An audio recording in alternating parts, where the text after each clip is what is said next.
Hello বন্ধুরা, কেমন আছো? আশা করি ভালোই আছো। আজকে কিন্তু অসাধারণ একটা রেসিপি নিয়ে চলে এসেছি। দেখতে যত সুন্দর, খেতেও কিন্তু ততই সুন্দর। নিয়ে চলে এসেছি সাবুর মিষ্টি। তো এখানে 200 গ্রাম সাবু নিয়ে নিয়েছি। সাবুগুলো 3 ভাগে ভাগ করে নিয়েছি। এবার আমি এগুলো হালকা কুসুম গরম জলে ভিজিয়ে নেব। এখানে আমি নিয়ে নিয়েছি 1 কাপে একটু কম কুসুম গরম জল। ওর মধ্যে দিয়ে দিলাম একটু ফুড কালার। এটা অরেঞ্জ কালার নিয়ে নিয়েছি। এবার আমি একটা বাটির মধ্যে অল্প অল্প জল দিয়ে ভালো করে সাবুর মধ্যে মিশিয়ে নেব। খুব বেশি জল দিলে হবে না কিন্তু বন্ধুরা, মিডিয়াম জল দিতে হবে যাতে সাবুটাও ভিজে যায় আর সাবুটা নরমও হয়ে আসে, অথচ জলও না থাকে। আবারও আমি ওই কাপেরই 1 কাপের একটু কম জল নিয়ে গ্রিন কালার মিশিয়ে নেব। এখানে আমি এখন অল্প পরিমাণে গ্রিন কালার নিয়ে নিয়েছি। জলটা কিন্তু হালকা কুসুম গরম নিয়েছি। এবার আমি এর মধ্যে দিয়ে দিলাম। তো একটা বাটিতে অরেঞ্জ দিলাম আর একটা বাটিতে আমি গ্রিন দিলাম। এবার খুব ভালো করে এটা মিশিয়ে রেখে দেব। আবারও আমি ওই কাপের 1 কাপের একটু কম জল নিয়ে দিয়ে দিলাম। এখানে কোনো কালার দিলাম না, এটা কিন্তু সাদাই থাকবে। তো এটা কিছুক্ষণের জন্যে, কিছুক্ষণ বলতে 8 ঘন্টার জন্য এটা আমি রেখে দেবো, যাতে খুব ভালো মতো সাবুটা নরম হয়ে আসে। এখানে আমি কালারিং মিষ্টি বানানোর জন্য ফুড কালারগুলো ব্যবহার করলাম। তোমরা চাইলে সাদাও মিষ্টি করতে পারো। এদিকে কড়াই বসিয়ে দিয়েছি। কড়াইয়ের মধ্যে দিয়ে দিচ্ছি 1 লিটার মতো দুধ। এখানে যেহেতু আমি কোনো পাউডার দুধ ব্যবহার করছি না, তার জন্য দুধের পরিমাণটা একটু বেশি নিয়েছি। দুধটা ফুটিয়ে একদম ঘন করে নেব। এর মধ্যে দিয়ে দিচ্ছি 3টে এলাচ আর দিয়ে দেবো 2টো তেজপাতা। খুব ভালো করে এলাচ আর তেজপাতাটা ফুটিয়ে নেব, যাতে দুধের মধ্যে তেজপাতা আর এলাচের ফ্লেভারটা বেরিয়ে আসে। দুধটা কিন্তু খুব ভালো করে ফুটিয়ে একদম ঘন করে নিতে হবে। দুধটা কিন্তু বেশ ফুটে ফুটে ঘন হয়ে এসেছে। দুধটা কিন্তু আমি আরও ঘন করে নেব, যেন একদম ক্ষীরের মতো হয়ে যায় দুধটা। এইদিকে তেজপাতা আর এলাচ ফুটে ফুটে কিন্তু তেজপাতা এলাচের ফ্লেভার বেরিয়ে গেছে। এবার একটা ঝান্নার সাহায্যে তেজপাতা আর এলাচগুলো তুলে ফেলে দেব। তেজপাতা আর এলাচ তো খাওয়া যায় না, তাই এইভাবে ছেঁকে তুলে ফেলে দিলেই ভালো, ফ্লেভারটা যেহেতু বেরিয়ে গেছে। এদিকে কিন্তু দুধটা ফুটে ফুটে একদম ক্ষীরের মতো হয়ে গেছে, কারণ ছাকনার গায়ে কিন্তু লেগে গেছে, দেখেই বোঝা যাচ্ছে। তো এদিকে গ্যাসের ফ্লেমটা কমিয়ে দিলাম। এবার আমি মিষ্টিগুলো তৈরি করে নেব।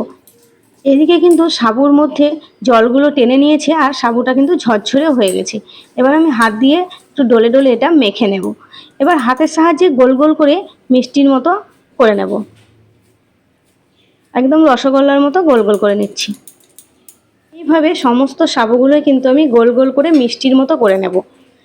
এখানে যেহেতু আমি ফুড কালার ব্যবহার করেছি, তার জন্য কিন্তু দেখতে খুব সুন্দর লাগছে।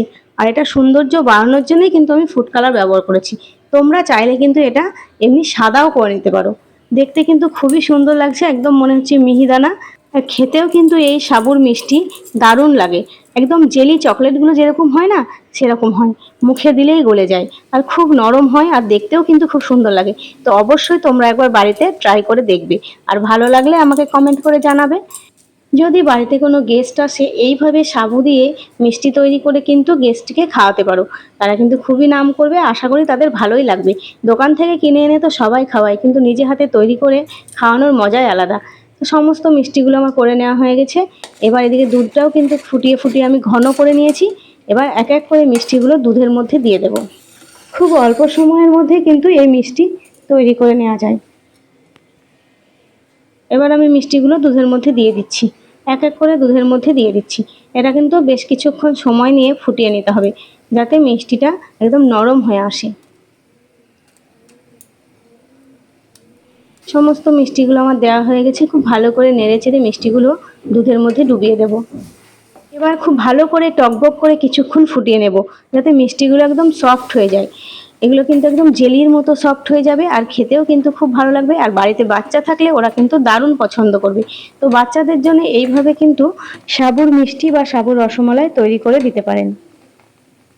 অবশ্যই বাচ্চারা খেতে খুবই ভালোবাসবে। এবার আমি এর মধ্যে দিয়ে দিচ্ছি 150 গ্রাম মতো চিনি। চিনিটা দিয়ে কিছুক্ষণ ফুটিয়ে নেব। চিনিটা দিয়ে কিছুক্ষণ বলতে 3 থেকে 4 মিনিট আরও ফুটিয়ে নেব, যাতে মিষ্টির রসটা খুব ভালো মতো মিষ্টির মধ্যে ঢুকে যায়। তো দেখতে কিন্তু খুবই সুন্দর লাগছে আর খুব ভালো মতো ফুটে উঠেছে। এবার আমি মিষ্টিটা নামিয়ে নেব। এগুলো কিন্তু একদমই ভাঙবে না, একদম জেলির মতো হয়ে যাবে।